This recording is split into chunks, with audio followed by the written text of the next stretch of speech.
Laziness. Another aspect of hypocrisy is being lazy in matters of faith, while being eager and responsive in matters of the world.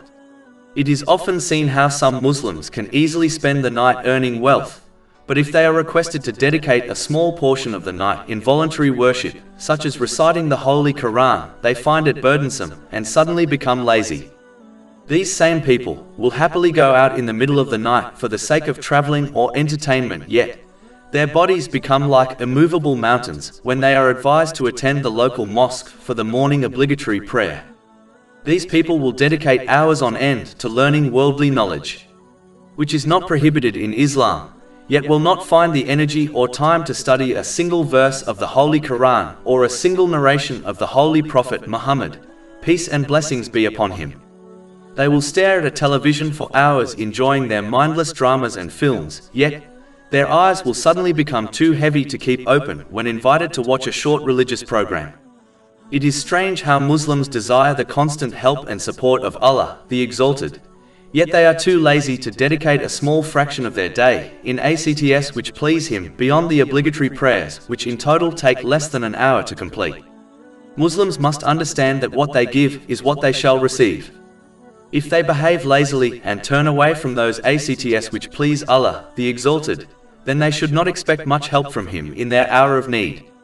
No one expects a Muslim to dedicate all day to acts of righteousness, but a Muslim should sincerely reflect on their daily timetable and honestly judge for themselves if they are dedicating as much time as they should do to those actions which please Allah, the Exalted.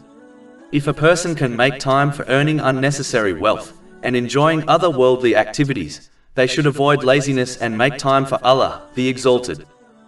They are quick in worldly activities, but extremely slow in performing righteous deeds.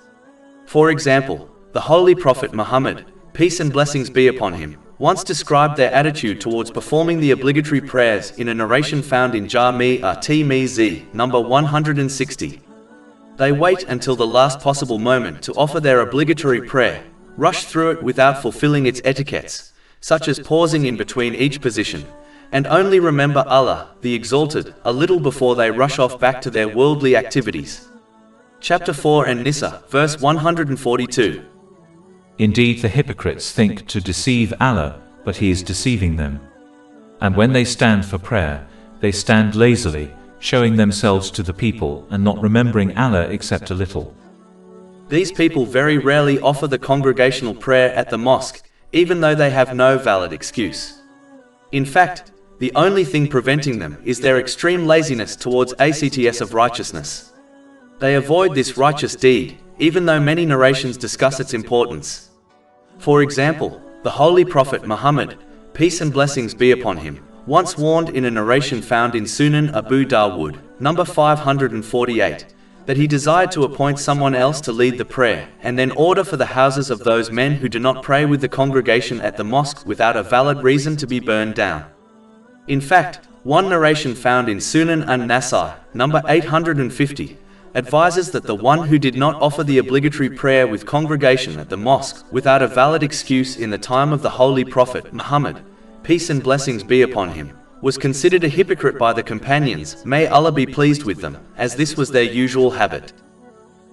Over 400 free ebooks, audiobooks, infographics, podcasts and blogs available on our website, www.shakepod.com.